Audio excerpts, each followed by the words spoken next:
جیسی محفل یہاں ہو رہی ہے نا نیچے آقا علیہ السلام کی نعت پاک کی، ایسی محفلیں اللہ پاک عرش پر بھی منعقد فرماتا ہے۔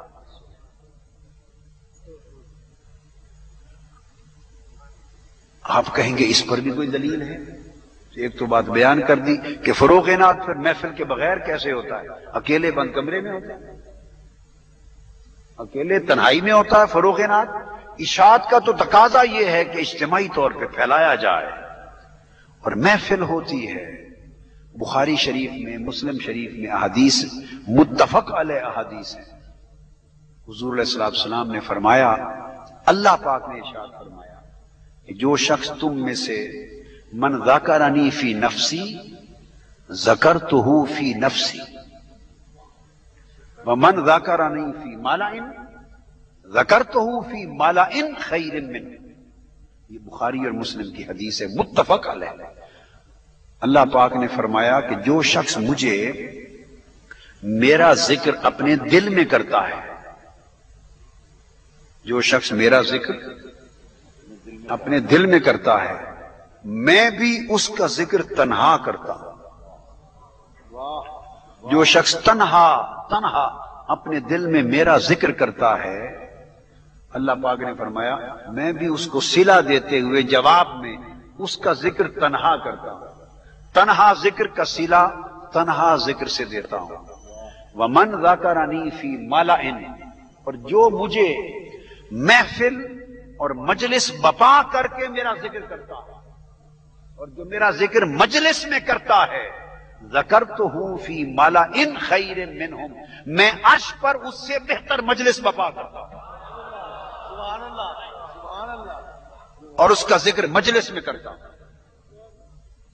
تو حدیث سے ثابت ہو گیا جو تنہا ذکر کرے اس کو تنہا ذکر کے ساتھ صلہ دیتا ہے، اور جو مجلس سے ذکر منعقد کرے اس کے صلے کے لیے اللہ عرش پر اس کے ذکر کی مجلس منعقد کرتا ہے۔ تو گویا من و ان، جیسا کوئی رب اور اس کے محبوب کے لیے کام زمین پر کرتا ہے، اللہ وہی رنگ اس اپنی شان کے لائق عرش معلیٰ پہ قائم کرتا ہے۔ تو جس طرح وہ ذکر کے لیے محفل بپا کرتا ہے، اسی طرح وہ نعت مصطفیٰ کے لیے بھی محفل بپا کرتا ہے۔ تو گویا عرش پر دو طرح کی محفلیں ہوتی ہیں، کیا؟ محفل ذکر اور محفل نعت۔ محفل ذکر اور محفل نعت۔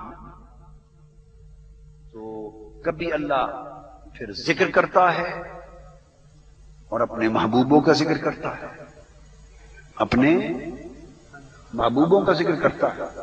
یعنی کیا سمجھا کہ نیچے اللہ سارے فرشتوں کو جمع کر لیتا ہے، اور حدیث کا یہ معنی ہے کہ نیچے ہم نے تو کیا مل کر مجلس میں اللہ اللہ اللہ، ہم نے تو یہ ذکر کیا، تو صلے کے طور پر اوپر اللہ پاک سب کو جمع کر کے خود کراتا ہے کہ اللہ اللہ، خود اللہ اللہ کرواتا ہے۔ اللہ ماشاء اللہ، واہ سبحان اللہ، سبحان اللہ پاک تو صلہ دے رہا ہے، اللہ تو صلہ دے رہا ہے کہ زمین پر جو میرا ذکر کرتا ہے عرش پر میں اس کا ذکر کرتا ہوں۔ زمین پر جو میرا ذکر کرتا ہے عرش پر میں، اب لفظ کیا ہے؟ من ذکرنی، بندہ میرا ذکر کرتا ہے، اور جواب میں ذکرتہ، عرش پر میں بندے کا ذکر کرتا ہوں، عرش پر میں بندے کا ذکر کرتا ہوں، فی ملأ، اور مجلس میں کرتا ہوں۔ تو سوچنے کی بات ہے، وہ رب اپنے ذاکر بندے کا ذکر مجلس میں کرتا ہے تو مصطفیٰ کی نعت مجلس میں نہیں پڑھتا ہو؟ سبحان اللہ، سبحان اللہ، وہ رب اپنے ذاکر بندوں کا ذکر مجلس میں عرش پہ کرتا ہے۔ یہاں حضرت بابا فرید نے کیا اللہ اللہ، یہاں ہوتا ہے اللہ اللہ، وہ عرش پر کرواتا ہے فرید فرید۔ یہاں حضرت میاں میر نے کہا اللہ اللہ، وہ عرش پر جواب دیتا ہے میر میر۔ یہاں حضرت سلطان باہو نے کہا اللہ اللہ، اس نے عرش پر کروایا باہو باہو۔ یہاں زمین پر حضرت خواجہ اجمیر نے کہا اللہ اللہ، عرش پر رب نے کہلوایا معین معین۔ زمین پر سیدنا غوث پاک نے کہا اللہ اللہ اب قادر قادر، اس نے عرش پر کہلوایا عبد القادر عبد القادر۔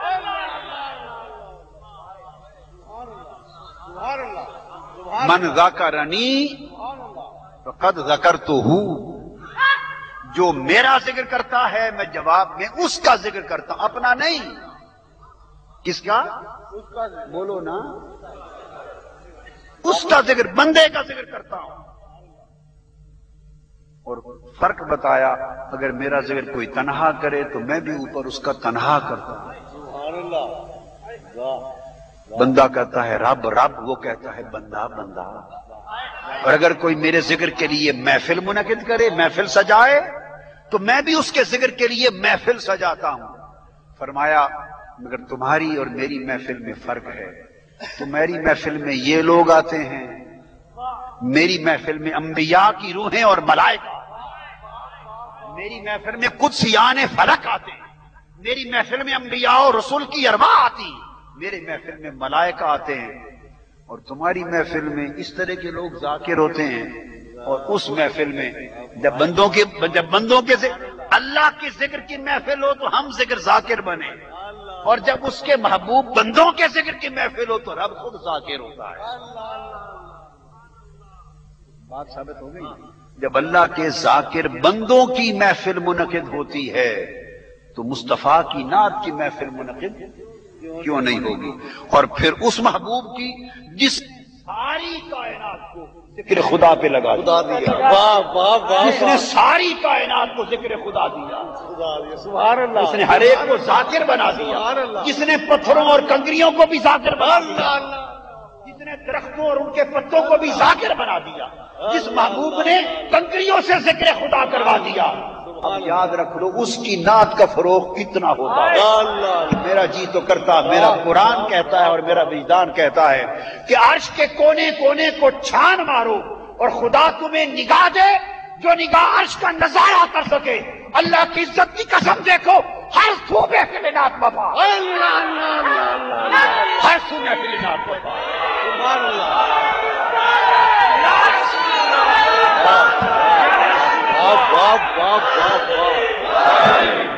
ساتوں آسمانوں پر محفل نعت بپا ہے، عرش معلیٰ پر بپا ہے، سدرۃ المنتہا پہ بپا ہے، جنت میں بپا ہے، جدھر نظر اٹھاؤ ہر کوئی فروغ نعت مصطفیٰ میں۔ اس لیے حضور کے نعت خانوں کی تقریم اور محفل نعتوں کا منعقد کرنا اللہ کی سنت ہے، بہت بڑا کام ہے۔ کیا؟ بہت بڑا کام ہے۔ تو صلاۃ اور نعت ایک شے ہو گئے، صلاۃ اور نعت بولیے ایک شے ہو گئی، اور اثر بھی دونوں کا ایک ہے۔ بس اب بات ختم کر رہا ہوں۔